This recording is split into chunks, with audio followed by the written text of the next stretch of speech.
election looming just 13 days away on February 27th. The first leaders' debate of this election presented by FONOM, the Federation of Northern Ontario Municipalities, and arriving on Valentine's Day, Doug Ford, the Premier and leader of the Progressive Conservative Party, fresh off a trip to Washington, D.C., alongside the other premiers in Canada, and then Bonnie Crombie arriving, the leader of the Ontario Liberals, fresh off a trip to Barrie, Ontario this morning. And then we'll have Mike Schreiner of the Green Party showing up, and Merritt Stiles of the NDP as well, all visiting Canadore College for the first leaders' debate. Welcome inside the Canadore College G-Wing Theatre. This debate will be 1.5 hours long, with a focus on issues pertaining to Northern Ontario. Now we'll send to the stage the director of FONOM, Maggie Horsfield.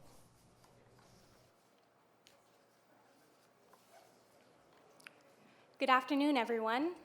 My name is Maggie Horsfield, and I am the Deputy Mayor here in the City of North Bay, as well as a board member for the Federation of Northern Ontario Municipalities, better known as FONOM. As we begin today's event, I'd like to take the time to acknowledge that we are in the territory of the Robinson-Huron Treaty of 1850, and that the land on which we gather is the Nipissing First Nation traditional territory and the traditional territory of the Anishinaabe. We respect and are grateful to be able to hold this event on these lands with all of our relations. On behalf of the municipalities in Northern Ontario, I would like to welcome you to the Northern Ontario Leaders Debate. I want to express our gratitude to the leaders for agreeing to participate in today's event, especially in light of this week's winter storm. While our neighbors in Southern Ontario referred to it as the storm of the decade, we in the North simply called it Thursday.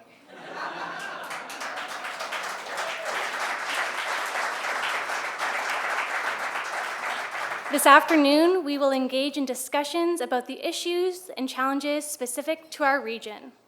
While we recognize that activities in the United States affect all of Ontario, FONOM emphasizes the importance of focusing the concerns relevant to Northern Ontario.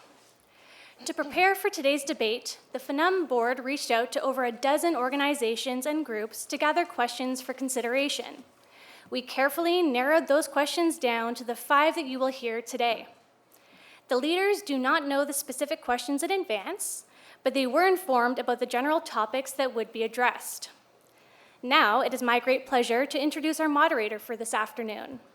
He is an individual who has become a familiar voice for many at their homes and in their vehicles as the host of Morning North, CBC Radio's morning show for Northeastern Ontario.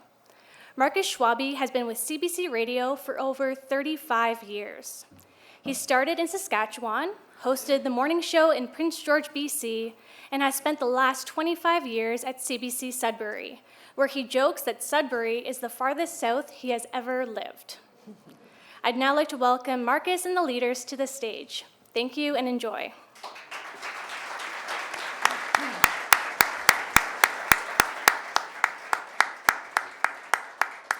Thank you, Maggie. And yes, we have one more leader on her way. Don't worry, she will be here. And I just want to thank FONOM. For inviting me to be the moderator this afternoon. My job is to keep the leaders on track and ensure that each get their fair share of time to state their positions. Now, there are 5 main questions, again, that were developed by FONOM. After opening remarks, each of the leaders will have up to 2 minutes to answer the question. After each question, we will allow the leaders to address each other in an open debate. To wrap up the afternoon, we'll give each of the leaders up to 3 minutes of closing comments. The order of the opening remarks has already been made by draw. Now, FONOM has asked each of the parties to provide a short biography of their leaders, and we'll begin with what was provided by the Liberal Party. Bonnie Crombie will deliver more for the people of Ontario. More access to health care, more for your kids and their classrooms, more support for working families to make life affordable. As a mayor of Mississauga and a member of Parliament, she made life better for real people every day. She has the experience as a leader and as a business executive that our province needs right now. Bonnie's plan will get everyone in Ontario a family doctor, cut taxes, and lower home heating and hydro bills, and build homes that people can actually afford. Bonnie is going to do more for you. Next to Bonnie Crombie is Marit Stiles, the leader of the Ontario NDP. She has served as a leader of the official opposition in the Legislative Assembly in the 43rd Parliament. Stiles came to Ontario from Newfoundland to study and stayed because of what Ontario offered, the opportunity to build a good life. Stiles has dedicated her life to public service and helping make life better for people across Ontario. She worked for cabinet ministers in the first Ontario NDP government, has led health policy development, and negotiated to defend Canadian workers and jobs as Director of Policy and Bargaining at ACTRA. Stiles stepped up to serve as a trustee at the Toronto District School Board, the largest school board in North America, and was first elected MPP for Davenport in 2018. Stiles lives in Toronto with her partner and 2 daughters. From winning good deals for workers to standing up for stronger public schools as an MPP, and now fighting to restore the promise of Ontario as the leader of the Ontario NDP, Stiles is running to be a premier who's on your side. Next, Doug Ford. Doug Ford's entire career has been built around protecting people.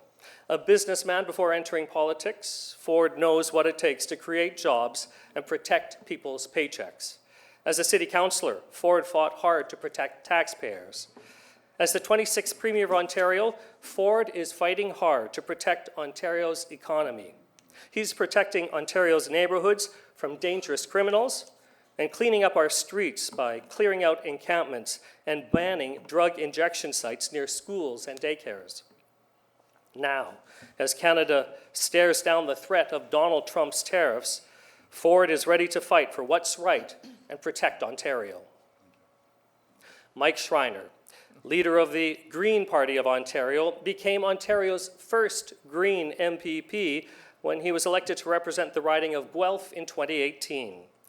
Leader of the Ontario Greens for more than a decade, Mike is known at Queen's Park as a champion for affordable homes, healthcare, education, and affordable clean energy. Mike, his wife Sandy, and their 2 daughters like to spend their free time hiking, cycling, and staying active in their community. Ladies and gentlemen, the leaders of our parties.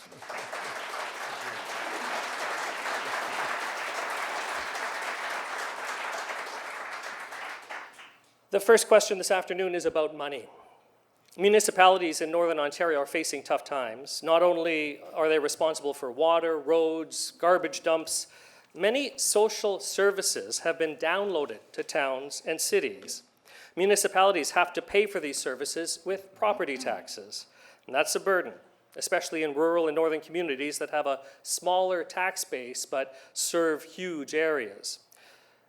To each leader, what will your party do to modernize the financial relationship between the province and municipalities? And we begin this question with Marit Stiles, 2 minutes. All right, we missed our openings. Opening statements. Oh my goodness.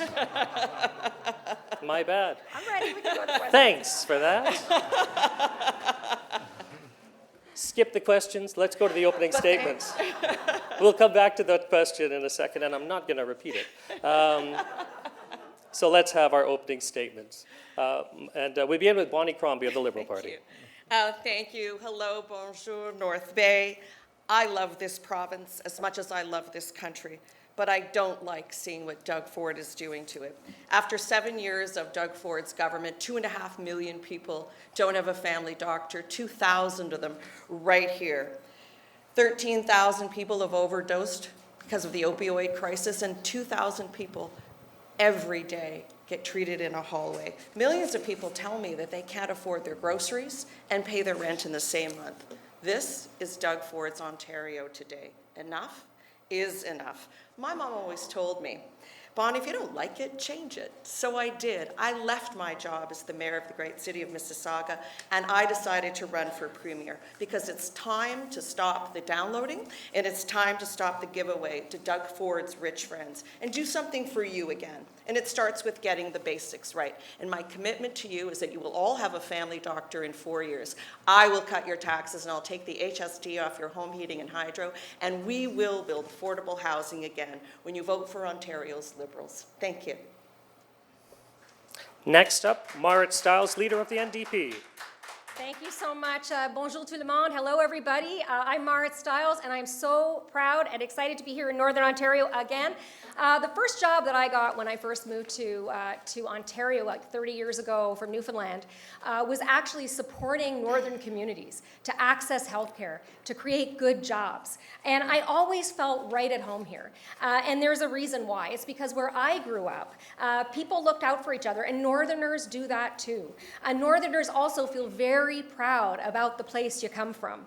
And I would add, that I also knew what it was like when governments in Toronto and in Ottawa took the resources from us and didn't give back to our communities.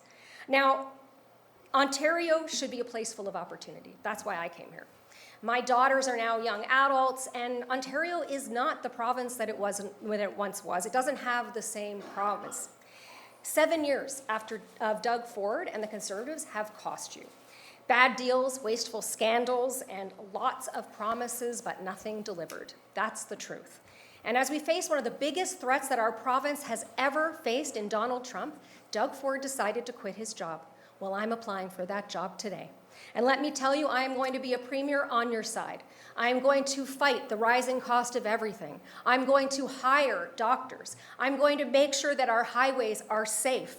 I'm going to make sure that we have good jobs, and I am going to defend every job in every single sector. And I promise to you, I will never, ever take Northerners for granted. Thank you. Next up is Doug Ford, Leader of the Conservative Party. Well, thank you, and I'm so thrilled to be back in this great city of North Bay. Folks, over the last 7 years, we've made so much progress in Northern Ontario, standing up for Northern Ontario and the people and their jobs here. Now we face down the threat of Donald Trump's tariffs that want to try to destroy our economy, want to destroy our families, but I can tell you that's not going to happen under my watch. Now, as we face Donald Trump's tariffs, we become stronger, we become more united, more resilient. I've never seen patriotism like this running so wild across our province. Northern Ontario is blessed with an abundant supply of critical minerals, and I can tell you the world wants these critical minerals. We need to mine and process Ontario's critical minerals here. They're no good just sitting in the ground or being shipped off to China. We need to make sure we keep these jobs here because Northern Ontario has never ever been more important to protect our province and protect our country. Folks, over the next 4 years, we need a strong mandate to outlive and outlast Donald Trump's administration, and I'll make sure I protect the families, protect businesses, protect jobs, and protect communities. Thank you. And our final leader is Mike Schreiner of the Green Party. Good afternoon, everyone. Bonjour tout le monde. It's great to be in North Bay, and I appreciate FONOM hosting today's debate. As someone who grew up on a farm in a rural community, I know what it's like to have to deal with a government that abandons you for big cities. I know what it's like to struggle, and I can tell you so many people in Ontario are struggling right now. It's not fair that rural and northern communities are being abandoned by a government wasting money on tunnels and spas in downtown Toronto instead of investing in rural and northern communities. I can tell you Ontario Greens will fight for fairness, generational fairness, so young people can afford a home, and the 81,000 people experiencing homelessness will have a safe place to live tonight. We're going to fight for fairness in our healthcare and education systems so we can end hallway medicine, ensure everyone has a primary care doctor, and that our students aren't learning in overcrowded classrooms due to a $1,500 cut per pupil by this government. We're going to fight to protect the places we love in Ontario from a premier who's attacking them to benefit wealthy land speculators at your expense. We can invest in our communities, our people, lower your taxes, build homes, fix healthcare, fix education, and protect the places we love. That's what Ontario Greens are fighting for. That's the fair Ontario you deserve. Thank you, Mike Schreiner. So let's get to the questions that I was so anxious to get to. These are questions, again, prepared by FONOM, the Federation of Northern Ontario Municipalities. And that first question is about what your government would do to ensure municipalities in Northern Ontario would get their fair share of funding. What would your party do to modernize the financial relationship between the province and municipalities? And Marit Stiles, we will begin with you. Excellent. I was ready the first time, but I'm ready to go now. Times are very tough right now for so many Ontarians. Every time you check the mail, there's a bill there that's just gone up again. Costs keep rising, and municipalities, our towns and our cities, are also feeling that strain. There was a time when your provincial government actually took care of you, right? They made sure that the roads were clear and the highways were well maintained. Conservatives and Liberals downloaded a lot of that responsibility onto municipalities to pay for. Those costs are then passed on to you, the taxpayer, and that has been bad for everyone. To make that fair, our plan is a new deal for municipalities. The province is going to take back a lot of the responsibility for paying for many things that should have always been provincial responsibilities, like mental health and road maintenance between towns, like truly affordable housing. And we're going to bring down costs for Northerners in the process. And on top of that, I want to tell you as well, we have a plan to bring down the cost of everything and to put more of your hard-earned money back in your pocket with our monthly grocery rebate. That means that every month, you're going to get money back in your pocket that you can spend on food. It's time that Northerners and northern communities had a government that was on their side and that people could actually afford the cost of living in the north again. We're losing our young people. We're losing them every day. They're leaving our communities. I hear it from you all the time. You need a government and a premier who's back on your side. Thank you, Marit Stiles. We're going to go to Doug Ford, leader of the Conservatives, to talk about the financial relationship between the province and municipalities and how it can be modernized. Well, first of all, thank you so much for the question. There's no party that's ever given more money, more transfers to municipalities, all 444 municipalities, than the PC government. That's the reason. We have more endorsements from mayors across this province than all three parties combined. The best way to deliver revenue to northern municipalities is by unleashing Northern Ontario's economic potential. And I'll tell you where their potential is. Their potential in the north is called the Ring of Fire. We've had great progress with our First Nations communities, Martin Falls, Webequie, Arrowland, historic agreements that are going to make sure that we build that road up to the Ring of Fire that consists of almost over $1 trillion. $1 trillion of critical minerals that the world wants, the U.S. wants. You know, as Donald Trump's tariffs are coming at us, and it doesn't matter if it happens tomorrow, next month, or in a year, I can tell you Northern Ontario plays a critical role in protecting our province and protecting our country. Thank you. Mike Schreiner of the Green Party. Yeah, thank you. I'm not quite sure which mayors Mr. Ford's talking about, because when I talk to mayors and councillors, all they talk to me about is the crushing financial burden that's been downloaded onto their backs by the PC government. I talk to especially mayors in rural and northern communities who say it is just not fair that we're struggling to keep roads and bridges open when the premier is spending $2.2 billion on a mega spa in downtown Toronto, tens of billions of dollars putting a tunnel under the 401, or building Highway 413, which isn't needed because we have a good highway next to it. Meanwhile, Northern Ontario, you're looking for, can we just, have a divided highway 11 and 17? Can we finish Highway 69? Can we reverse the downloading of housing and shelter costs onto our backs? Those things are leading, oftentimes in rural and northern communities, to double-digit property tax increases. I call them the Ford government property tax increase. The Ontario Greens would provide municipalities with dedicated, predictable funding, $28 billion over the next 4 years, so we can build homes you can afford, so we can ensure people are housed, we can ensure that your roads and bridges stay open without these double-digit tax increases brought on by the provincial government. Bonnie Crombie of the Liberals. Thank you. Well, I think the question originally was about your fiscal framework, and I know the municipal leaders are really concerned about that.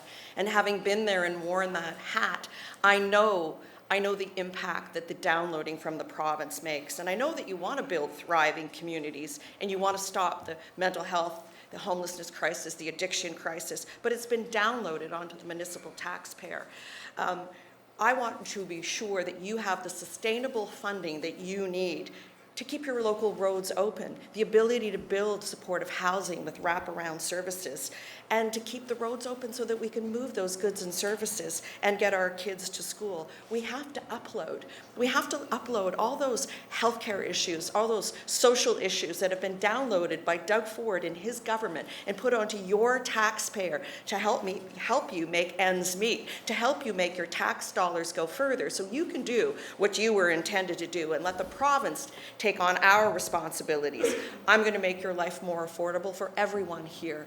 Of course, you've heard me say we're going to cut middle income taxes, we're going to take the HST off your home heating and hydro, and we're going to double ODSP just to make your life a little more affordable. And we're going to upload all those costs that have been downloaded by the province to ensure that you can run your municipalities and that you don't have to have those large tax increases we know mayors right across this province have been suffering from.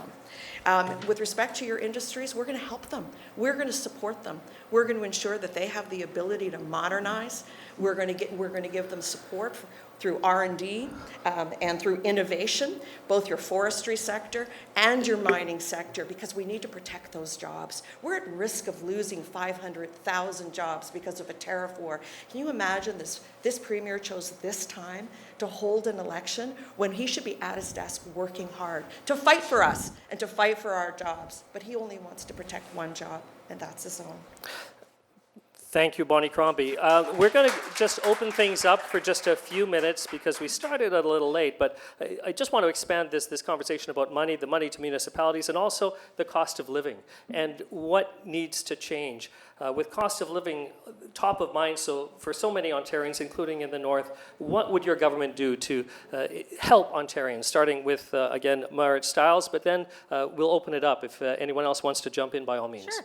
I mean, as I said, look, we've seen under the Ford Conservatives, under Doug Ford's government, costs go through the roof. I mean, I was just looking at it today, and I think rent in Timmins has increased 31% under Doug Ford and his Conservative government. In North Bay, it's up 36%, right here in North Bay. In Thunder Bay, 40%. So Doug Ford, he stands here and he says that he's going to unleash the economic potential of Ontario. Where is that happening? It is not happening here. Mr. Ford, would you like to address that? Cannot afford to live like this anymore. Well, I'm the only one on stage that has never raised a tax. We've never downloaded anything. We've uploaded to the province. To do it. I'm That's the only because of the person that's downloading. not in favor of the carbon tax.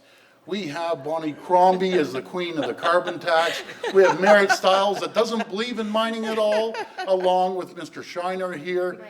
They don't believe in economic development. All of them believe There in you one go thing. again. They There believe you go in again. Let Mr. raising Ford speak. taxes. They have a proven record. Bonnie Crombie as mayor raised taxes every single year. And her city shrunk. The only city in Ontario that actually shrunk over a population boom.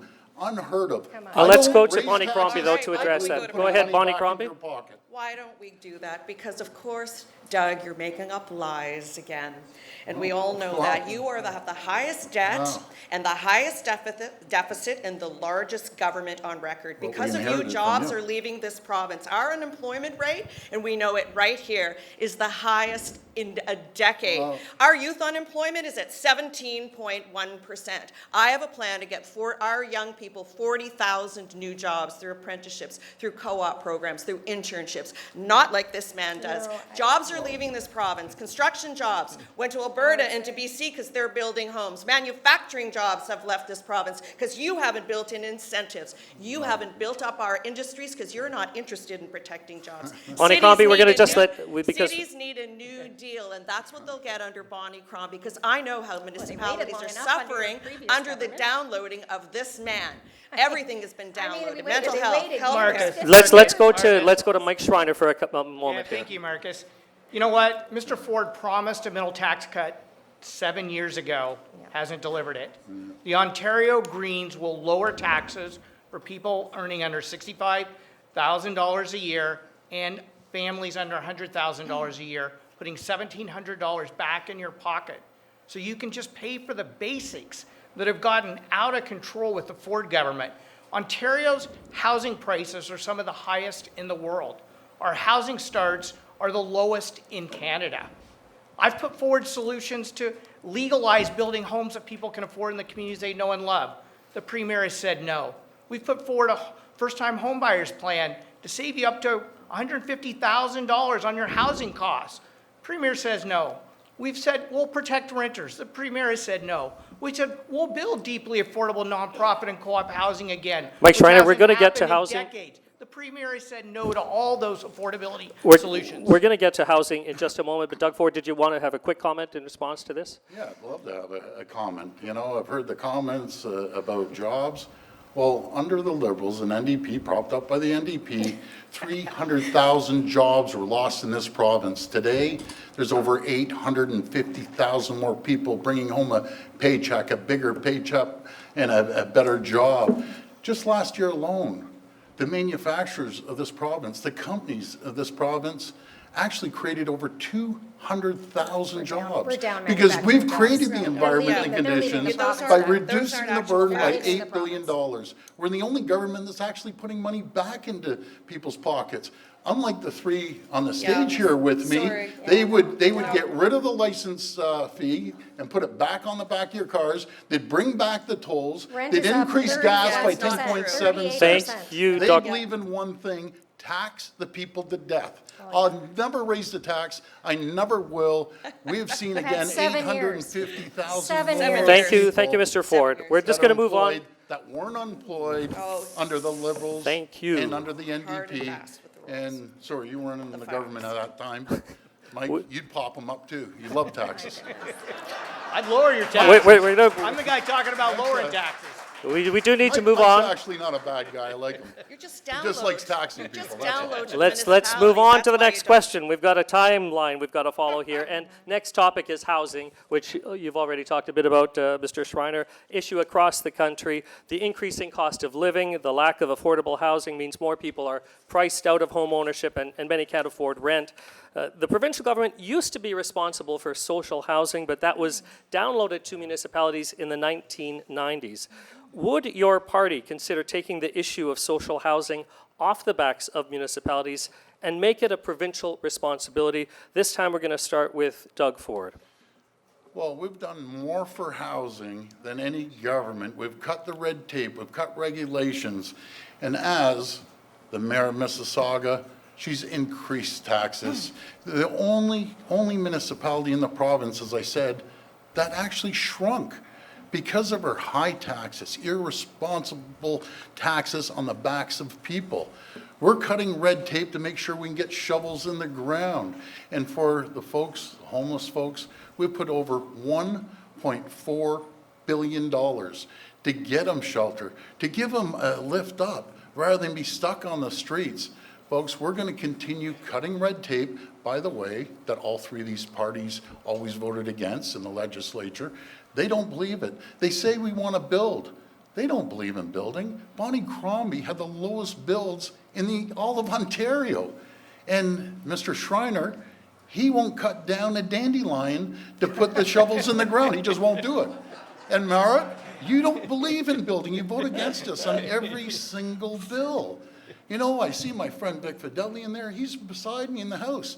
And he just keeps going in my ear saying, I can't believe these people. All they want to do is tax and build nothing and then criticize. We're a party of action. We're going to continue building, setting record numbers. We're the ones who led right across the country getting rid of the HST on rental built housing. So we're going to continue lowering the cost. And I'd love to see the municipalities chop out the delivery charges and making sure they put money back into people's pockets. And the DCs alone in Mississauga are $120,000 by the time you add up all the taxes. They don't want to build. They want to tax people to death. That's what they believe in. I don't believe in taxes.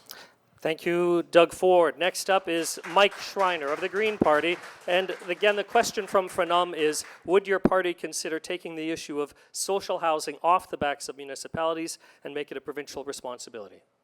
To answer your question, Marcus, yes, absolutely. We have that costed out in our Affordable Communities Plan. Municipalities spent almost $2.1 billion last year addressing housing and homelessness. The provincial government hardly added anything to that. Let's look at the record over the last 7 years. Housing starts are at an all-time low in Ontario. Housing prices are at an all-time high in Ontario. Why is that? Most of the government's housing plans have been, how do we unlock profits for wealthy land speculators instead of how do we unlock affordable homes that people can afford? The result of their housing record is we have a whole generation of young people wondering if they'll ever be able to afford a home. We live in a province where nowhere in this province can a minimum wage worker working full-time afford average monthly rent. And now we have over 81,000 people experiencing homelessness right now in Ontario. Can you imagine that? So what would the Ontario Greens do? We're going to fight for generational fairness. Our plan to build for first-time home buyers would remove development charges and other fees to save up to $150,000 on a new starter home. We would remove the red tape that would enable you to build fourplexes and 4 stories in neighborhoods across the province. So we can build homes people can afford, where we already have infrastructure, in the communities they love, close to their families, close to where they work. We would bring back protections for renters, and we would get government back into building deeply affordable homes again. We need to build 310 deeply affordable nonprofit, co-op, and permanent supportive homes with wraparound mental health and addiction supports. 93% of the deeply affordable homes built in Ontario were built before 1995, and the last 2 governments have failed to change that. Ontario Greens will. Thank you, Mike Schreiner. Up next is Bonnie Crombie about whether the province should be responsible for social housing. So, Premier, you know, you talk a good tale and you sound kind of folksy and charming, but none of what you're saying is actually true. Because you told us 7 years ago you would end hallway health care. It's gotten twice as bad. You said you'd cut our taxes, but you didn't do that either. You didn't get it done. And you said you'd build 1.5 million homes. You didn't get that done either. Our construction workers are going to Alberta and BC where they're eating our lunch. And so is Quebec for that matter. We built more homes in 1955 than we're building here today. In fact, we're not meeting 50% of our targets. That's terrible. Children are losing the dream of owning their home. I have 3 kids. 2 of them got married this summer, and both of them want to start a family. And they said, Mom, what are we going to do?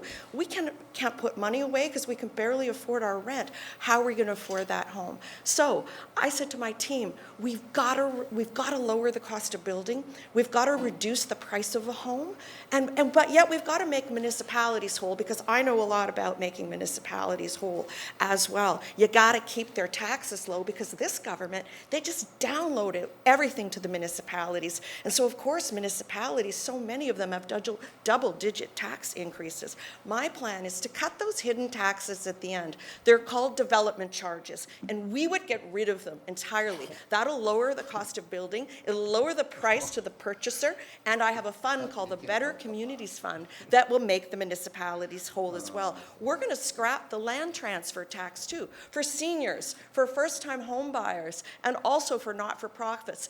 Our plan will save you $170,000 on a home, and another $13,000 once we scrap the LTT. I want to make home building cheaper. I want your kids and mine to have a home again, because under Doug Ford's Ontario, there is no home building happening, and our children can't afford their rent, let alone put money aside to one day, again, hope that they can buy their own home. Thank you, Bonnie Crombie. And finally, Marit Stiles of the NDP about social housing being a provincial responsibility. Yeah.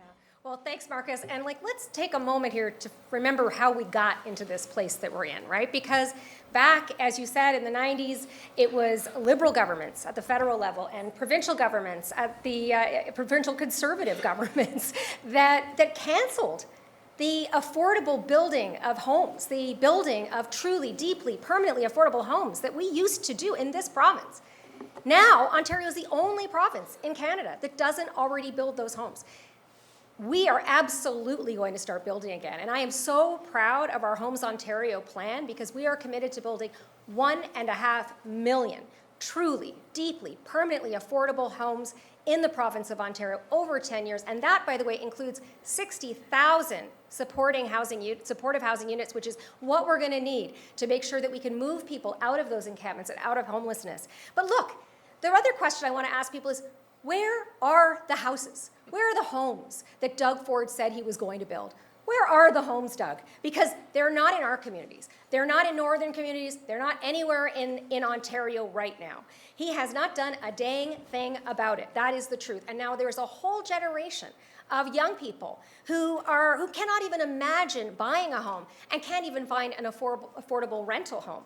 We're going to build those homes, and not only are we going to do that, but we are going to build those homes with lumber from right here in Northern Ontario. We are going to tariff-proof our economy long-term by buying Ontario and building Ontario. 7 years of this government, housing costs are through the roof. It is time that you had a government that was on your side. We will open this up for a discussion for the next 2 or 3 minutes. Doug Ford, we're going to start with you and about how your party plans to address and provide for more affordable housing.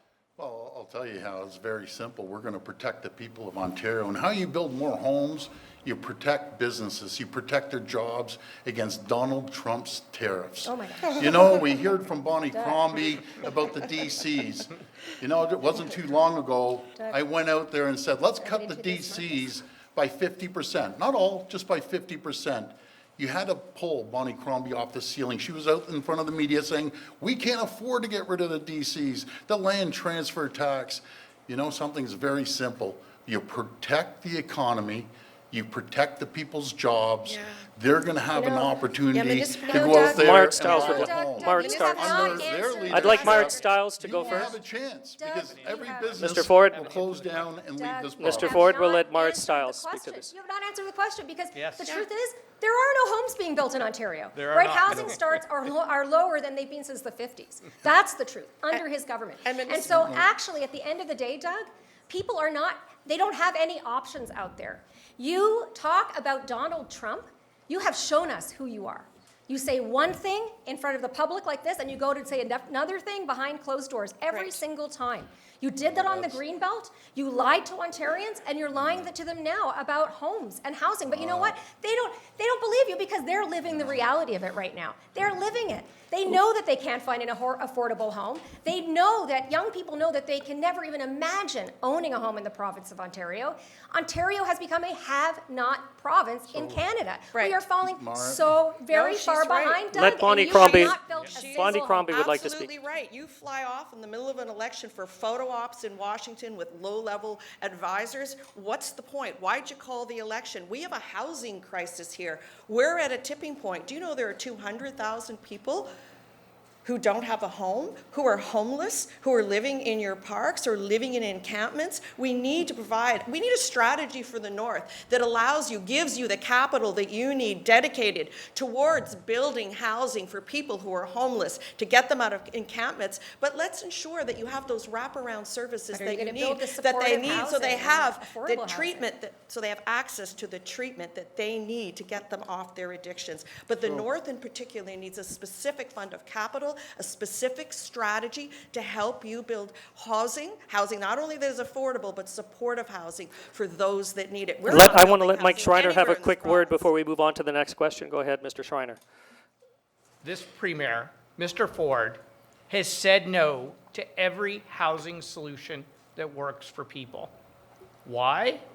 Because the interests of wealthy land speculators are more important to this government than you, the people of Ontario, struggling just to put a roof over your head. And to play politics with tariffs at a time when we should all be working across party lines, Right. showing That's true. street through unity to push back against Donald Trump, to distract from the failure to actually build homes and the $8.3 billion Greenbelt scandal, I believe is highly irresponsible. I'm ready to work with all of us up here Thanks, Mike. I'm Every about single it. one of us up here to stand united against Trump's tariffs. That's right. And at the same time, build homes, fix healthcare, fix education, and ensure we have a strong economy. Houses should be you know about, how- should be about We need families. a wartime effort. Everyone Houses- working together Houses to solve should the be housing about crisis. families, just not to- speculators, Laura. not Doug Ford, developers. we'll give That's you what 20 families seconds need. to wrap up. Doug Ford. You know, we put the Building Faster Fund that Mississauga didn't meet, but everyone else met around the area. You always have an We excuse, put though. $3 billion towards infrastructure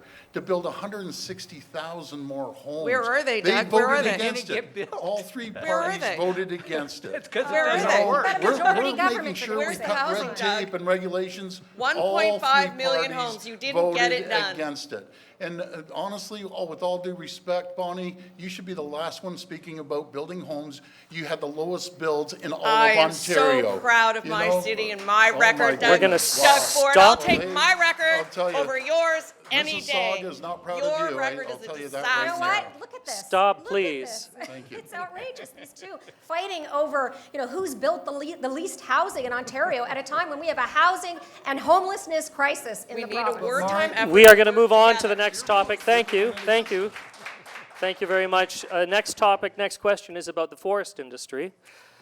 And the industry that's had to deal with tariffs and consolidation. Meantime, we've seen billions of dollars of investment to the electric vehicle and battery manufacturing sectors in southern Ontario. The question from FONOM, what will your government do to see that kind of investment in the forest industry in northern Ontario? Mike Schreiner, we begin with you. Yeah, thanks, Marcus. This is such a critically important question. 137,000 people working in the forestry sector. And the 3 plants that have closed or been idled in northern Ontario, Espanola, Terrace Bay, and Thessalon, shows you the dire situation our forestry sector is in. We need a government that's going to step up, I think, first of all, by calling a task force together to talk about how we can modernize and upgrade our forestry sector. We need modern plants, and we need to make sure those plants are in a position to take advantage of the huge opportunities in the fast-growing, emerging green economy. We need to be building mass timber buildings to maximize the value of our forests. We need to have a biomass strategy that shows how our forest industry can be a part of generating clean electricity in Ontario. We need our forestry sector to also have biomass as part of thermal heating solutions as part of a green economy. We need to ensure that our workers have the training they need to be the best forestry workers in the entire world. That's the kind of focus we need to ensure the sustainability of the industry and the prosperity for Northern Ontario. Bonnie Crombie, what will your government do to see that kind of investment into the forest Thanks. And industry?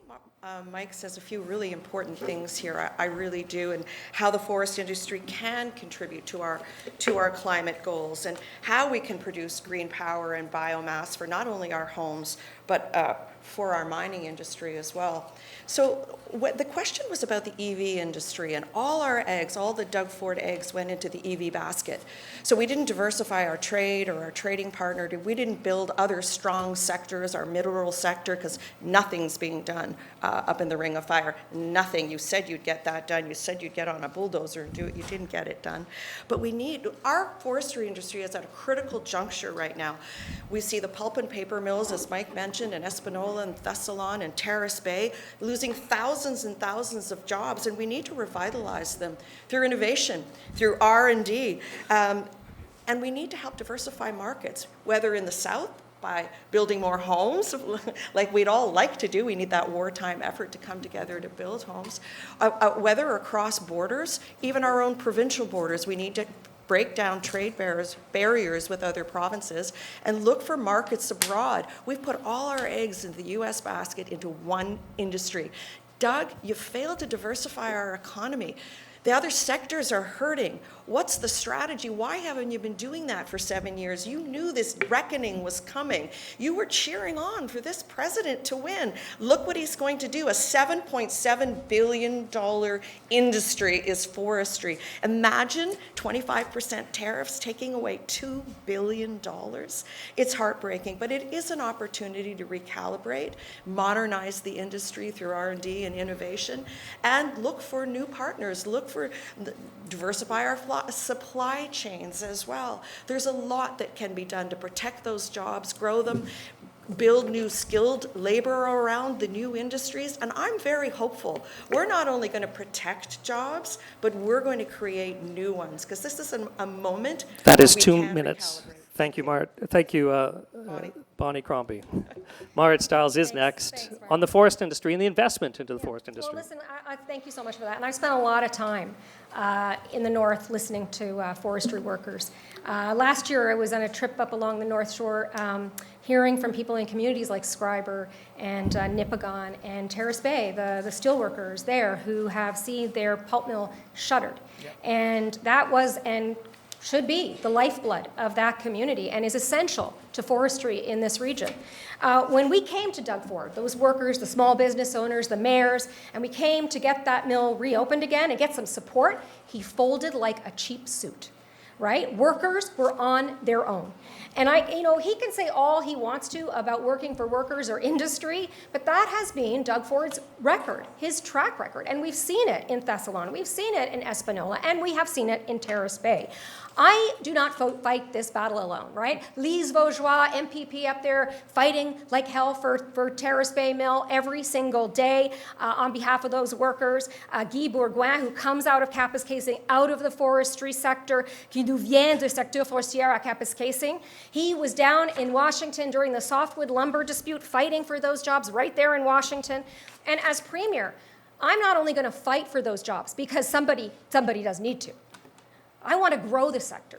I want to create more opportunities. I'm going to launch a Buy Ontario, Build Ontario campaign to promote Ontario goods, to diversify around the world, including softwood lumber and pulp. We're going to make sure that what happened in Terrace Bay and Thessalon and Espanola and other communities like it under Doug Ford's watch and under the previous Liberal government too, never happens again in Northern Ontario. If you can take one thing away from tonight, make it be this: we are on your side, and I will fight for that industry.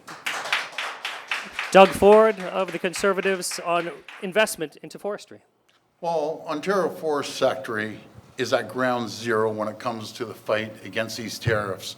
For decades, Northern Ontario's forestry workers have brunt these tariffs, and I can tell you, just since we've been in office, since 2018, there's been over $400 million of new investments in Ontario's forestry sector. Just talk to the sector, ask them who they support. There's a reason why they'll be supporting us. That's creating over 3,500 new jobs. We've invested nearly over $60 million this year alone to build and maintain forestry, roads, enable businesses and operations and industries. But do you know what's common, folks? All three of them voted against this. They come up here and they talk a good story, but when they're at Queen's Park, they vote against it. Biomass has a ton of new uses, including natural gas, 3D printing, and mass timber products. We're providing funding to mills and facilities to buy new equipment, to retain workers, and retool operations. Mass timber is also a huge opportunity. That's why we're turning to our forestry partners in Ontario to build more homes. We've passed new regulations that they voted against to allow timber buildings so we can use Ontario to build Ontario homes. But they came up here talking timber, but they voted against that. They say one thing on the debate, when they're in Queen's Park, they say something else. It's like Dr. Jekyll and Mr. Hyde. They flip back and forth. So we're going to continue reducing the burden. We're going to stick up for the forestry industry. And the Liberals abandoned the forestry sector. I'll never forget what they said. Northern Ontario is a no man's land. Do you still agree, Bonnie, that it's a no man's land? I'm sure you do, because that's what they believe, and they vote against everything when it comes to the forestry sector. We're going to support the forestry sector. We're going to protect them against Donald Trump's tariffs. We're going to protect their families, their jobs, and their communities. That is 2 minutes. Thank you, Doug Ford. We'll open it up for a brief discussion on the forest industry, starting with Mike Schreiner. Go ahead. Yeah, Mr. Ford, will you actually work with us and make a commitment today to make the investment in modernizing the mills that are closed? That's right. Like, I think the workers in forestry and in the mills deserve a commitment from you today. Are you going to help reopen these mills? Are you going to make the investment to modernize the industry? Are you going to take advantage of biomass in the green economy? Are you going to change the building codes to make mass timber building easier and faster to do? You say like, hey, Let's these let guys him don't answer those always- questions. Always vote with us. Well, I don't vote for Well, I'd things like that to don't answer work. that. Doug Ford. Mills are closed. They're Well, closed. maybe you're a little confused because we already passed that for mass timber. I was at the site. So maybe you got to catch up a little bit on what we've done. And by the way, just to remind you, you voted against that, and so did the other two parties. We're going to make sure we diversify everything from 3D printing to mass timber to biomass, to make sure that we can get fuel out of the biomass. it been 7 years of this, though, We're Doug? going to continue working with the Where have you forestry been for 7 sector. years? Mart Stiles, what do you want to say Continue specifically about to the work forest with the, industry? Forest sector to protect them and protect Mart their Stiles. Yeah, Doug, but where have you been for 7 years? Well, mills are closing, you know, and I look at it, I talk to people up north, and people have said to me, it's like Doug Ford sees our industry as like monopoly pieces that he can just move around on a board. That's not how it works. One mill closes, it has huge economic impact, and these are the very communities that those workers built. So it isn't just something you can move around. You do not understand the industry, and you've never made an effort to understand the industry. But that's, you know, the story of Doug Ford in Northern Ontario, right? You've let Northern Ontario down every time in favor of your insider friends, of big developers down south, right? People in other sectors see it too, because you changed the rules on the Ontario line contract so that those jobs didn't go to Thunder Bay, right? They went down to the south, to the United States, under your government. 7 years you have let Ontario Northern jobs down, and you keep doing it, and you've never tried to understand the sector. So I We'll think let some- Bonnie Crombie just speak for a quick Yeah, moment. I haven't had this opportunity after you. I'm going to invite you canoeing and kayaking so you too can explore the beautiful North Premier. It's beautiful up here. You're claiming you've created 3,500 jobs. Does anyone have one of those 3,500 jobs? Because I don't think they exist. You tell a great tale, Premier, but the reality is you don't do what you say, and it didn't get done. You can't get it done. You've been saying the same thing for 7 years. You put over $10 billion, with a B, dollars into the EV industry. How much money has gone into the north? How much money has gone into northern roads, into northern sectors, northern communities? You're also planning on spending $150 billion on a fantasy tunnel under the 401 and a 403. Where's the money for the roads in the north? Where's the money for the jobs? What did you do to diversify the trading sectors here?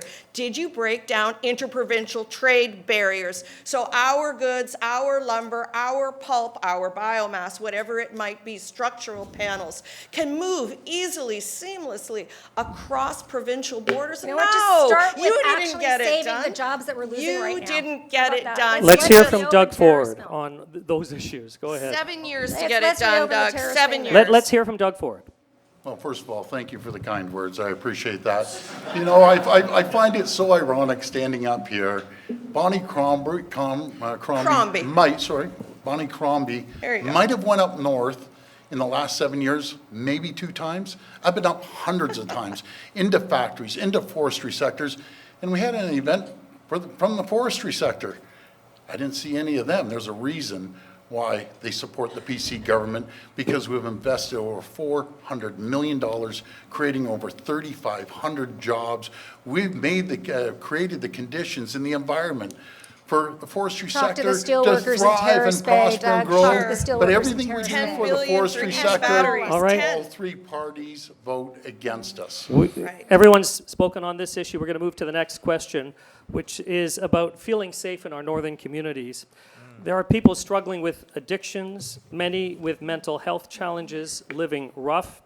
If elected, would you open the Mental Health Act and the Controlled Drugs and Substances Act to recognize addiction as a substance use disorder? And this time we start with Bonnie Crombie. Yes, I would. This is an issue that's really personal for me, and don't know if many of you have heard me sharing this story, but I've been affected by mental health and addiction.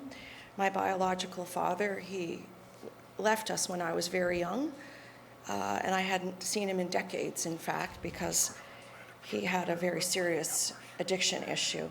And it took a real toll on our family, and I grew up with my mom and my grandparents in a rooming house and didn't have kind of a normal, whatever that is, upbringing until my mom remarried and we moved to Etobicoke. But I saw the stress it put us under and how it puts many people under, and I was grateful for the Seton House, a men's shelter in Toronto that took him in and provided him with the care and the services that he needed. But we need shelters like that, not just in Toronto and in Ottawa and Mississauga. We need them in Temiskaming and in Cochrane and right here as well. Sudbury and Thunder Bay have some of the highest opioid uses in the country. We need to get a handle on that, and we need a specific strategy to deal with it. We need a coordinated strategy with proper funding behind it, not something that's going to open in years' time, that's a drop in the bucket. I was the chair of the mayor's groups, and we'd get together and brainstorm who's doing what that works to help people with mental health and addiction issues. You know, kudos to one mayor, Josh Morgan in London, who built supportive housing that had the wraparound services, and another mayor in Kitchener, Barry Verbanovich, who built tiny homes, and other ones modular homes, other one who needed a detox clinic, and he put a plea out, please, I just need $2 million in Belleville. But their pleas go unanswered. This is a provincial issue. It's being downloaded to the municipalities. It needs to be coordinated by the province, and there has to be proper funding behind it. And yes, of course, we would open up the Health Act to ensure that anyone suffering from mental health and addiction gets the care and gets the treatment they need. There is Thank you, Bonnie Crombie. That's 2 minutes. Marit Stiles, would you open the Mental Health Act and the Controlled Drugs and Substances Act to recognize addiction as a substance use disorder? Look, I don't need to tell anybody who's watching probably that addiction and mental health is a crisis that is tearing through our province and our communities, and particularly see it here in Northern Ontario. Every time I go by that corner in Sudbury where Denise Sundell put up the white cross for her son Miles, and there are more crosses every time I go by. And we know that. We know that there's hundreds of people every day who are dying because of addiction, and we know that it is an issue that has affected so many families, everybody's family. On this issue, I got to tell you, my priority is taking care of people. Some of the people on this stage are going to want to just throw people into jail, get people some help, but I want to get people help with their addiction. Right? These are our sons, our daughters, our fathers, our brothers. After 7 years of Doug Ford, we've had a lot of talk, right? We've had a lot of talk, but it has never been worse. You do not take away resources and supports that people need in a crisis without somehow replacing it with more and with better. And I got to tell you, Doug Ford, under his government, we have seen northern communities pitted against each other, where every community in the north really does deserve wraparound services.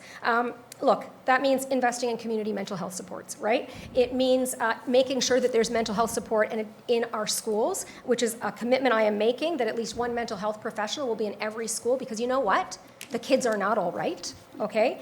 And it means ensuring that we also address the primary care situation, the crisis in our province. 2.5 million Ontarians don't have a family doctor. We got to get those doctors up and running, and I'm going to be hiring 350 doctors in Northern Ontario alone and setting up a Northern Command Center to coordinate all of this.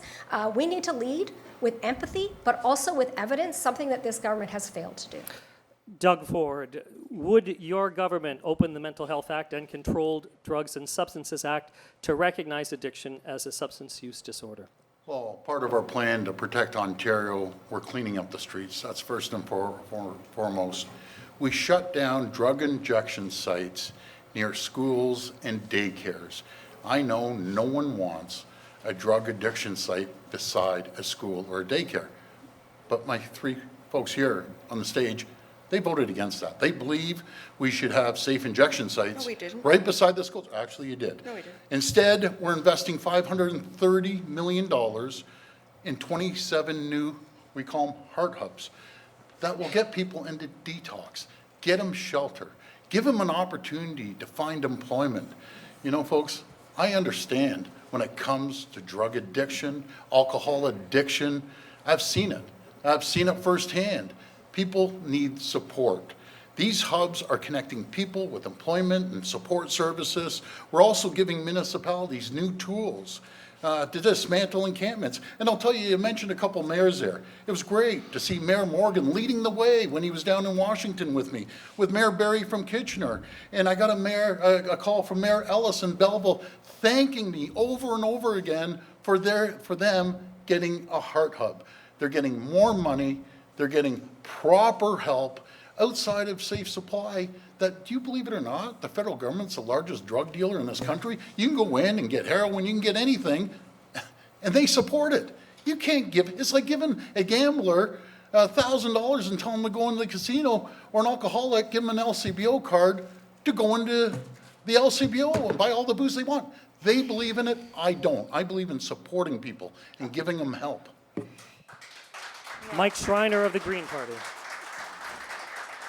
No, you don't. So Marcus, what I won't do, and I want to be really clear about this, what I won't do is throw people in jail Right. who are experiencing homelessness, who are experiencing mental health and addiction crises. Like, we're a caring society in Ontario. I know the people of Ontario care about their neighbors. And to actually introduce legislation to say that people are neighbors, sons and daughters, aunts and uncles, moms and dads, who are experiencing homelessness and addiction crisis, so we throw them in jail? Like, that's not the kind of Ontario I want to live in. I want us to address the crisis of caring by providing people with the supports they need. That's right. Right now, Northern Ontario is experiencing far more overdose deaths than Southern Ontario. Over 200% increase in Timmins, 185% increase in overdose deaths in Sudbury. And they're begging for a consumption and treatment site to help people. You know, if we really want to help people, let's house them. It costs $30,000 a month to have somebody in hospital. It costs $10,000 a month to have somebody in jail. It costs $4,000 a month to have somebody in social housing. That's why the Ontario Greens are committed to building 60,000 permanent supportive homes with wraparound mental health, addictions, employment, and other supports. People need housing and health care, not jail. Let's be clear about that, okay? And I also think it is so important that we actually increase funding for mental health supports, community-based mental health supports. I can't tell you how many community health, mental health services I see people actually having to lay off staff because they haven't had enough funding to keep up with inflation. And that's why we're committing to investing $2 billion over the next 4 years to actually have the treatment and health 2 minutes. and support people need. Can I jump in? We're going to open this up for a discussion just because I'd like to broaden it a bit, because addictions is just one element that's putting stress on the healthcare system. We've got a doctor shortage, long wait lists in emergency rooms. Bonnie Crombie, what's your prescription to improve healthcare in Ontario? Prescription is to ensure that everyone has a family doctor in the next 4 years, and that'll reduce our wait times in hospitals. But there is so much more to say on this issue as well, because homelessness in the north has gone up over 200% in the 7 years that he has been premier. Picking people up the streets, Premier, and putting them where? Honestly, where? Where there is no plan to put these people, move them along to form another encampment somewhere else. There is no spaces for people who want treatment to recover from their addiction. The lineups are years long right now, unless you want to pay out of pocket, and even that is costly and not available to most people. There is no plan. You cut $350 million from our healthcare plan. Meanwhile, 13,000 people overdosed on opioids. You know what the communities need here in the north? Mobile crisis units to get there sooner. But yes, we need more doctors, and since you want me to talk about that, I'm happy to. And let's go to I have a Mark's. plan that will put Well, $3 billion maybe we can, on the table to ensure yeah, that you have. We've hired 3,100 doctors. Mart to be a Stiles. family So doctor. listen, thank you for that, because it is really important. And I think, we can't separate these two things, right? Lots of people, the first opportunity they're going to get, and the first place they would normally go to talk about whatever mental health challenges they're facing or addiction challenges would normally be your primary care, your family doctor. People don't have a family doctor. 177,000 people in Northern Ontario do not have a family doctor right now.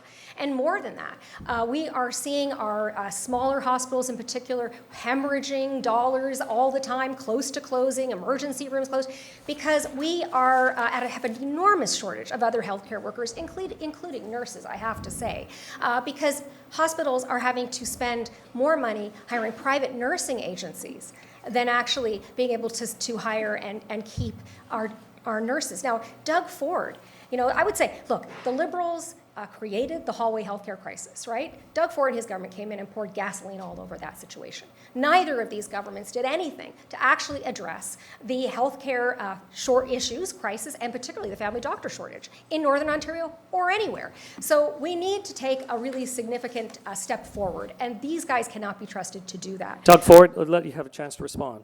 Well, thank you so much. There's no government in the history of this country, not just the province, Oh, my that has invested $3.8 billion into mental health and addiction. We have Dr. Michael Tabolo leading the way. He's doing an incredible job. But the fact is, we've added over 400 new treatment beds across the province. When it comes to hiring doctors and nurses, we've hired 15,000 new doctors. We're paying for their tuition. We're making sure there's over 100,000 new nurses registered in Ontario, 30,000 in the schools. But guess how we pay for that? Guess how we pay for the $50 billion in the 50 sites that we're building new hospitals all across the province? Or in addition, you do it by protecting the economy.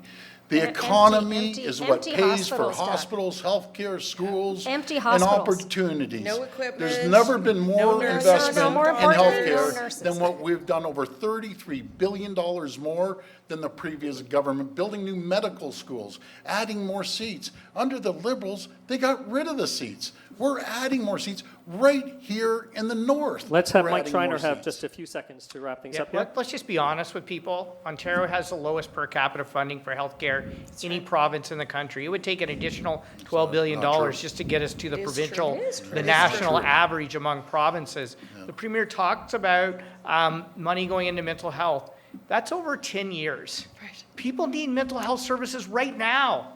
Not like 10 years from now. Like literally, Canadian mental health associations across the province are having to lay off staff. That's right. Because they didn't get enough funding at a time when we're facing a mental health crisis. We have to have an honest conversation about the investments that are needed. And yes, we need a strong economy to do that. And yet, unemployment's the highest level in Ontario. We're going to leave it there. Over We're going to a leave. We decade. have to move on. We have one more All right. question to get to, and I'm going to ask that your comments about this question initially be restricted to 1 minute each. And it's about highways in the north. We've touched on that a bit. Highway 17 Highways. and 11 are Northern Ontario's 400 system. But in the north, they're mostly two-lane highways. They're often shut down for hours, sometimes days, because of winter storms and collisions. What is your strategy to increase safety of our northern highways? Mart Stiles, I'll give you 1 minute to open. Okay, sure. Look, it is tough to get around on the roads in the north, no question. You are taking your life in your hands to get anywhere, and northerners also rely more on highways than anywhere else in the province. But look, Doug Ford will always put private profits ahead of public good, and we see that when it comes to our highways. Privatized highway maintenance has been a complete disaster. So first of all, as Premier, I'm going to bring winter road maintenance back in-house and back under public government control, provincial control. Let's also remember that when it comes to improving highways, there was money for improving highways up here, but Doug Ford took $158 million of those dollars that was earmarked for widening Highway 11 and 17 and moved that money down to southern Ontario for other projects. Maybe he thinks it'll help with his fake tunnel under the 401. But look, we're going to bring that money back to the north. We're going to widen Highways 11 and 17 as well as Highway 69, and we're going to build the Cochrane bypass too. All right, let's move on to Doug Ford. 1 minute on what your government would do, your strategy to increase safety on our northern highways. Well, our plan to protect Ontario highways is very simple. We're working hand in hand with First Nations community, Chief Powis, which he called me this morning, saying, way to go, we'll keep going. We're gonna help make sure it's a 2-lane highway on both sides. They're 100% behind us. We're undertaking one of the largest projects in the north, expanding Highways 11 and 17. And by the way, these 3 parties voted against it. We're building 18 new rest stops for truck drivers across the province. We're bringing back the Northlander, thanks to my friend Vic Fideli. As the Liberals canceled it, we're bringing it back. We launched Ontario 511 so northern drivers can get real-time information on snow clearing. And by the way, I love the people out there clearing the snows. We've invested over $600 million to repair and expand highways. They voted against it. We also invested nearly $150 million on winter maintenance. They voted against it. That's your 1 minute, Mike Schreiner. 1 minute on northern highways. So let's be clear with Northerners. Every time the Ford government says, hey, we're going to spend 10 to 12 plus billion dollars building Highway 413 in southern Ontario, when there's a perfectly good highway right next to it, or tens of billions of dollars tunneling under the 401 instead of investing in immediate solutions to gridlock like paying the tolls of truckers on 407, it means the money for widening Highway 11, 17, and finishing 69 go down the priority list because it goes up in the south. So we need to have safe highways in Northern Ontario. We need to have divided highways in Northern Ontario. And in the interim, we need to come up with innovative solutions, such as the 2+1 dividers that the Nipissing Shores Chamber of Commerce has put forward as ways that we can immediately, at a low cost, improve safety while we're waiting for longer-term solutions like divided highways. Thank you, Mike Schreiner. Bonnie Crombie of the Liberals. As you all know, I'm a new Liberal leader, and I'm not taking responsibility for decisions made previously. I support the Northlander. It should never have been closed, and we'll be sure to open it because he hasn't gotten it done in the past 7 years. I know. Well, I sure. know. What a joke. Let's talk about, come What on. a joke. Your municipalities need to be provided with the sustainable funding you need for your roads. These are critical networks for you. They're life and death for the flow of people, for the flow of goods, and we're moving our children as well. As we all said, we'd put in the 2+1 on Highway 11 and 17 and expand 68 kilometers of Highway 69. There's a lot of work to be done, but you need the snow clearance as well. And I imagine the municipalities' budgets for snow clearing are through the roof. They should be cleared within the first 12 hours down to the bare pavement to make the roads safe, because they're treacherous. I know it and you know it, and they're treacherous in the summer as well. I remember being on 129 Sorry, Bonnie near Crombie, Chapleau. that's your 1 minute. I'm sorry, and the afternoon is flying by, and it is now time for the closing statements. So you have up to 3 minutes. In reverse order from the opening, we begin with Mike Schreiner of the Green Party. Well, first of all, I just want to say thank you to my colleagues for being here tonight. Thank you or this afternoon. Thank you to FONOM for hosting today, and thank all of you for being here, either in person or online. This is democracy in action, and we need to strengthen our democracy, something I believe deeply in. You know, I understand times are tough out there right now. So many families are struggling to get by, to find an affordable home, pay the grocery bills, maybe have a nice March break with their kids. And that's exactly why the Ontario Greens are fighting for fairness, fighting to make your life a little bit better after 7 tough, long years, fighting for generational fairness so that people in the north and the south can actually have an affordable home. You know, we've put forward a plan to legalize housing within existing urban boundaries so we can quickly start building homes people can afford in the communities they know and love where we have infrastructure. We would renew fees and charges on starter homes to make them affordable for young people again. We would actually start protecting renters because there is no city in Ontario where a full-time minimum wage worker can afford average monthly rent. We would actually have government get back into the building of affordable and deeply affordable nonprofit, co-op, and supportive housing with wraparound mental health and addiction supports. Because nobody in Ontario, when housing should be a human right, should be homeless tonight. Over 81,000 people in encampments right now. That is so wrong. We would lower taxes for people earning under $65,000 and households under $100,000, saving you up to $1,700 a month. Paying for it by asking the wealthiest tax bracket to pay a little bit more so we have fairness in our tax code. We would reverse the $1,500 cut per student in education so our students don't have to learn in overcrowded classrooms. We would actually make the investments we need for people to have access to primary health care and to end hallway medicine and ensure that mental health is health and work towards covering it under OHIP. And we would protect the places we love in this province. You know, I love to go fishing. I love to go canoeing. I grew up hunting. You can't do those things if you have a government that doesn't protect the nature that protects us. As we see the increasing frequency and severity of unsafe weather events fueled by the climate crisis, we have to protect our farmland and our nature that protects us. We can help people be able to afford things like giving a free heat pump program like PEI and New Brunswick have to lower your energy prices and address climate at the same time.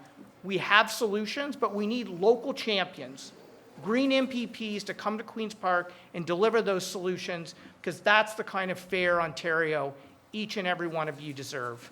Thank you, Mr. Schreiner. Now Doug Ford from the Conservative Party. Oh, first of all, thank you, Mike. I want to thank our other colleagues for being up here. You know, folks, this election is about leadership. Who do you trust to protect your family, your jobs, businesses, and communities? This election is about who's going to protect the people of Ontario. Over the last 5 weeks, we've seen what the next 4 years will look like under President Trump's White House. He'll shift the goalpost every single day on a whim, creating economic chaos every single time he does it. Whether he imposes tariffs tomorrow, next month, or next year, President Trump will continue to use tariffs to get what he wants. We have to be eyes wide open. Tariffs will devastate northern industries like mining, steel, and forestry. They'll put thousands of northern workers' jobs at risk. President Trump doesn't know what all we know, that Canada is not for sale. Canada is resilient, we're strong, and we'll stand up to President Trump and the tariffs. To protect Ontario, I'm asking the people for a strong, stable, 4-year mandate so we can outlast and outlive the Trump administration. The stronger the mandate, the better we'll be able to protect communities and families and businesses around Ontario. As we face down the threat of Donald Trump's tariffs, Ontario and Northern Ontario has never been more important. Northern Ontario is blessed to have an abundant supply of critical minerals. The U.S. needs it, the world needs it. But our critical minerals don't do us any good if they're sitting in the ground or being shipped off to China. The future prosperity of our province, of our country, unlocking economic potential of the Ring of Fire is absolutely critical. We need to do more. We need to do it faster. The need to speed up permitting and approvals of critical minerals in the ground, processed, shipped right here in Ontario. We need to ship those out around the world. And we need the federal government to get out of the way. They keep delaying and delaying. We need no more excuses, no more reasons why we can't or we shouldn't. Friends, We're in the battle of our lives here in the province, in our country. The front line of that battle starts right here in Northern Ontario with the critical minerals. We'll do whatever it takes to turn Ontario into a critical mineral and energy powerhouse around the world. Please join us, and together we'll do whatever it takes to protect the people of Ontario. I want to thank you, and God bless the people of Ontario. Thank you. Now to Marit Stiles of the NDP. Thanks. And first of all, thank you so much again for the opportunity to be here with everyone. It has been fun, I would say. Before we leave, though, I want you to ask yourself this question. In tough times, who do you trust to be on your side? 7 years of Doug Ford have cost you. His bad deals, his scandals have wasted billions of dollars, and they have made life a lot harder for Ontarians. He delivers for the wealthiest, the insiders, but never for the rest of us. And he's been singing the same song, folks, for 7 years. You know, most Ontarians, if they quit their job or they didn't show up for work, they wouldn't expect to get rehired. But Doug Ford does. And he thinks he can pull one over on Ontarians. Well, we can't afford another 4 years of this. We can't afford more hospitals closing. We can't afford to lose more family doctors or nurses so burned out because they've been so disrespected and taken to court by this government. We can't afford wait times in our emergency rooms of 10 to 22 hours if you're lucky enough to find an emergency room even open. You know, along Highway 11 right now, since we're in Northern Ontario, there are 800 kilometers between Timmins and Thunder Bay. There is one delivery unit on that highway, along that highway, for all of the women who need to give birth. Think about that. Right? That's Ontario today under Doug Ford, and that's the North. Homelessness in every community, an addiction and mental health crisis, the cost of everything just completely out of control. Ontario needs new leadership, and we need new ideas. In this election, you can trust me to be on your side. As Premier, I am going to fight against the rising costs. I am going to defend every job in every sector. I'm going to hire doctors and build homes, and I am also going to fix our schools. Listen, you're going to hear a lot over the next few weeks about the legacy of Doug Ford. I want you to think about what we can do that's better here in the province of Ontario, how we can change things. And so with that, I hope I will entrust you to consider supporting me as your Premier and to vote for a government, an NDP government, that's on your side. Thank you.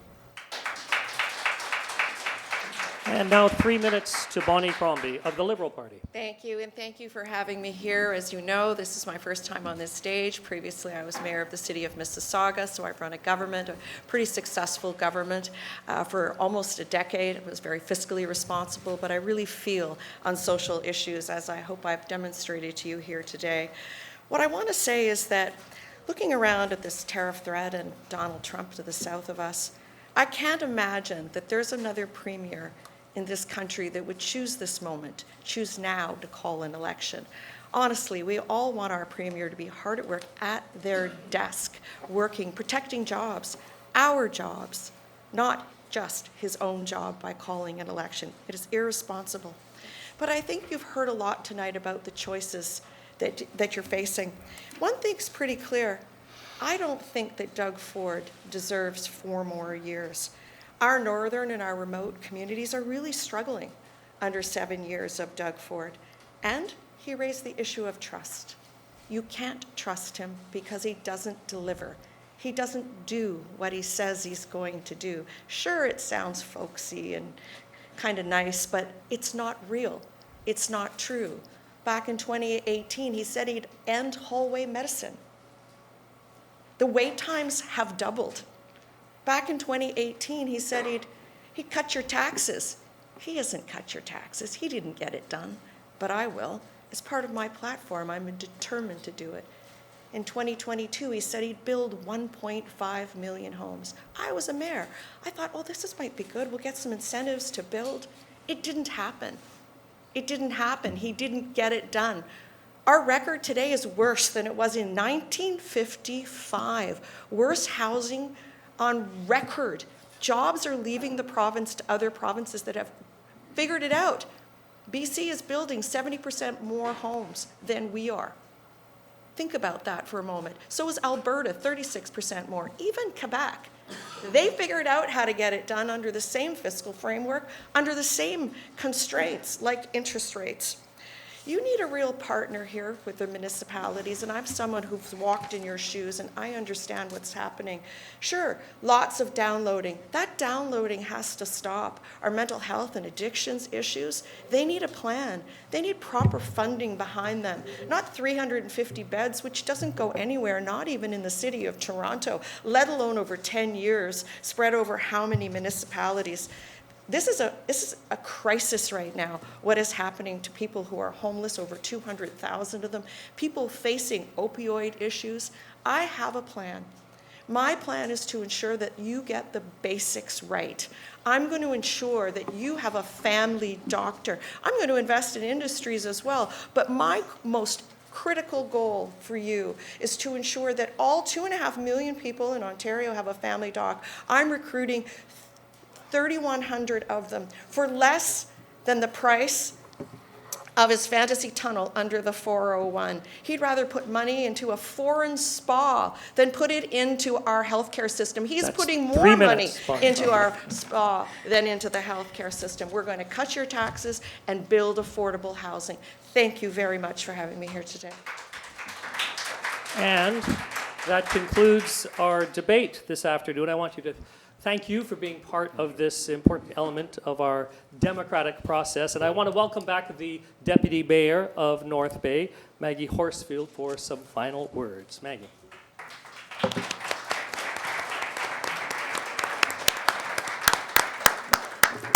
Thank you very much, Marcus, for the exceptional job moderating. On behalf of FONOM, we want to express our gratitude to the leaders who have joined us today. We'd also like to extend our thanks to a few more who have made this event possible.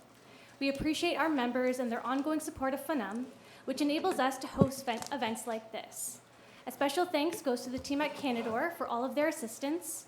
Additionally, we would like to thank our partners and friends at Cogeco for their efforts in allowing communities in the north to view the leaders today and for sharing the live feed with media across the province. We wish the leaders, their candidates from across the province, and their teams the best of luck over the next 2 weeks. We encourage voters to get out and make their voices heard on February 27th. FONOM's mission is to enhance the economic and social quality of life for all Northerners and to ensure a bright future for our youth. After the election, FONOM will collaborate with the Premier, government ministers, ministries, and the opposition parties to improve the lives of individuals throughout Ontario. Thank you for coming out today. Take care.